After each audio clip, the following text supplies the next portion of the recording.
کس قدر زیادہ اس پر بوجھ ڈالا جائے گا یہ بھی مصطفیٰ کریم نے بیان فرمایا. فرمایا جو لا یکلف اللہ نفسا الا وسعها، اللہ بھی تم پر وہ بوجھ نہیں ڈالتا جو تم اٹھا نہیں سکتے. تو کسی مزدور کو تم ایسا کام نہیں بتاؤ گے. حضرت عثمان غنی رضی اللہ تعالیٰ عنہ ایک دن حضرت عمر فاروق سے کہنے لگے عمر بس کر دے یار، تیرے بعد بھی تو لوگوں نے خلیفہ بننا ہے، کیسے کوئی تیرے رستے پہ چلے گا. تو حضرت عثمان غنی سے جناب عمر کہنے لگے کیا ہو گیا؟ آپ فرمانے لگے کل میں دیکھ رہا تھا کہ لوگ باغ میں مزدوری کر رہے تھے اور آپ امیر المومنین ہو کے ان کا ہاتھ بٹا رہے تھے. ہاتھ بٹا رہے تھے تو حضرت عمر کہنے لگے بوڑھے تھے، بیمار تھے، مزدوری کر رہے تھے تو پسینہ بہہ رہا تھا، کیا ہو گیا اگر تھوڑا سا میں نے ساتھ دے دیا.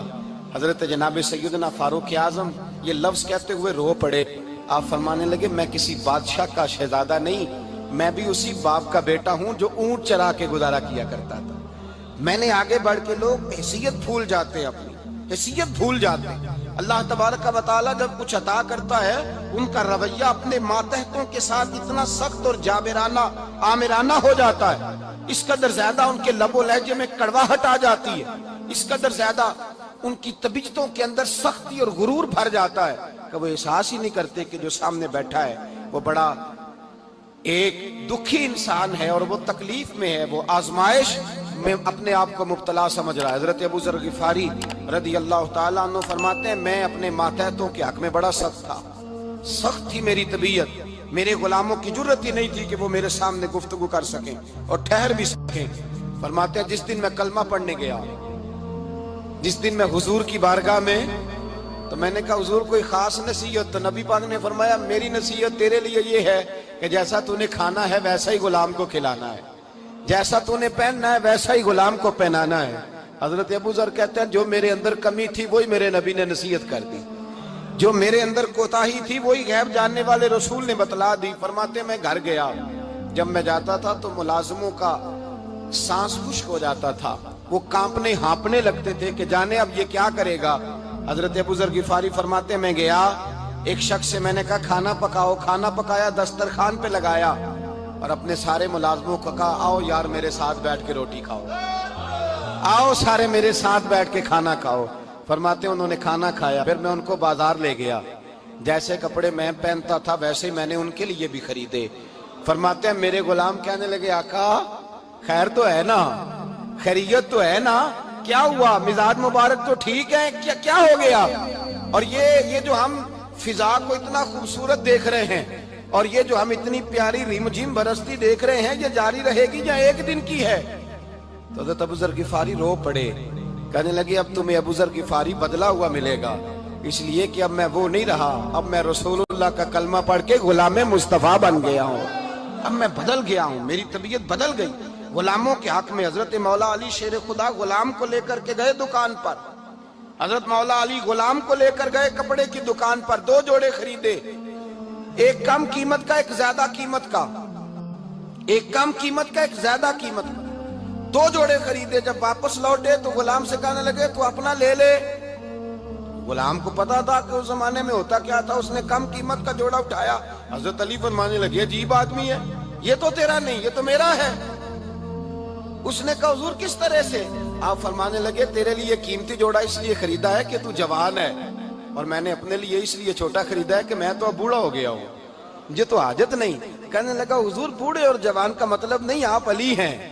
من کنت مولا فہذا علی، علی مولا، علی مولا. آپ چونکہ مولا علی ہیں اور آپ امیر المومنین ہیں، لہذا آپ نے تخت پر بیٹھنا ہے، آپ نے سلطنت کو چلانا ہے، آپ پہنیے. حضرت علی فرمانے لگے تو میرا غلام بنا ہے نا، تو نے ابھی میرے نبی کا دیدار نہیں نہ کیا، تو بعد میں آیا ہے نا. اگر تو اس دور میں ہوتا تو جان جاتا کہ یہ عمل میرا ہے، پر اس کے پیچھے جو نصیحت کے پھول ہیں وہ مصطفیٰ کے عطا پر. مزدور کو یہ دیا کہ اس کی اجرت پہلے، بولیے اجرت پہلے اجرت طے ہوگی، یہ پہلا حق ہے. اور مزدور کا دوسرا حق کیا بیان کیا میرے نبی پاک نے؟ فرمایا جب، اور یہ ایسی اعلیٰ بات ہے کہ جتنے حقوق لکھنے والے ہیں نا، جتنے بین الاقوامی سطح پر انسانی حقوق کا چارٹر بنانے والے ہیں، وہ کہتے ہیں کہ یہ ایسا نقطہ حضور نے بیان کر دیا ہے کہ اس سے آگے کو بڑھ ہی نہیں سکتا. یہ ایسی بات ہے کہ جس کی شرح بھی کوئی نہیں کر سکتا. میرے حبیب کریم علیہ الصلوۃ والسلام نے فرمایا پہلے طے کرو، اور کیا خوبصورت لفظ ہے، قانون بنا دیا. فرمایا جب مزدور مزدوری کر لے تو اس کا پسینہ خشک ہونے سے پہلے پہلے اسے ادا کر دینا. اس کا پسینہ خشک ہونے سے پہلے اسے اس کی مزدوری دے دو. بیچارے نے محنت کی ہے، اپنے گھر جائے. یہ نہیں کہ اس نے مزدوری کیا تو تم نے کہا نہیں ادھر سے پینٹ صحیح نہیں ہوا، یہ تو لے جا 2000 اور پھر میں تیرا حساب کروں گا، ابھی ذرا میں چیک کرا لوں 2-4 لوگوں کو بلا کر کے. وہ فلاں جگہ سے نا ایک کونا خالی رہ گیا. اللہ سے ڈرنا چاہیے، اللہ سے ڈرنا چاہیے. اگر اللہ تبارک و تعالیٰ نے 2-1 آدمیوں کو ملازم آپ کا بنا دیا ہے تو پھر خیال ہونا چاہیے. ایک صحابی اپنے خادم غلام کو مار رہے تھے تو میرے نبی پاک تشریف لائے. فرمایا کیوں اسے مار رہا ہے؟ حضور غلطیاں بڑی کرتا ہے. تو نبی پاک نے فرمایا جتنا تجھے اس پر اختیار ہے نا اس سے کہیں بڑھ کر میرے رب کو تیرے اوپر بڑا اختیار ہے. کہا حضور یہ بڑی غلطی کرتا ہے، میں آخر کتنا معاف کروں؟ تو حضور نے فرمایا اتنا معاف کر جتنا میرا رب تجھے معاف فرماتا ہے. پتہ ہے تیری صبح سے لے کر شام تک کتنی کوتاہیاں ہیں. درگزر کا حکم دیا. پہلا حق یہ دیا مزدوری طے کرو. دوسرا حق یہ دیا پسینہ خشک ہونے سے پہلے ادا کرو. تیسرا حق یہ دیا کہ اس سے درگزر کرو، غلطی ہو جائے تو درگزر کرو. تو یا رسول اللہ مزدوری کتنی دیں؟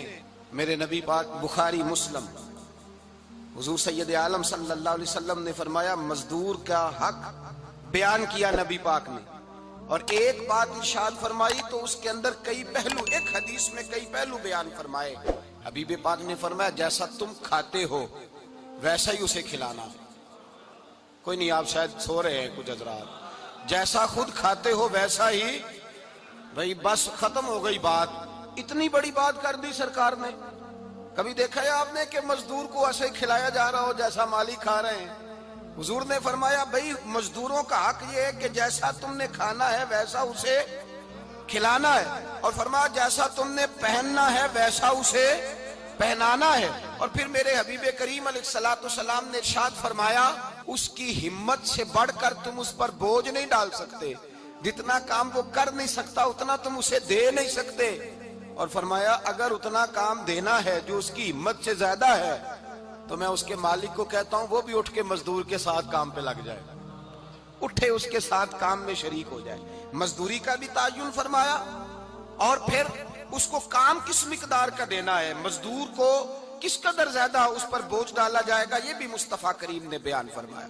فرمایا جو لا یکلف اللہ نفسا الا وسعہا، اللہ بھی تم پر وہ بوجھ نہیں ڈالتا جو تم اٹھا نہیں سکتے. تو کسی مزدور کو تم ایسا کام نہیں بتاؤ گے. حضرت عثمان غنی رضی اللہ تعالیٰ عنہ ایک دن حضرت عمر فاروق سے کہنے لگے عمر بس کر دے یار، تیرے بعد بھی تو لوگوں نے خلیفہ بننا ہے، کیسے کو تیرے رستے پہ چلے گا؟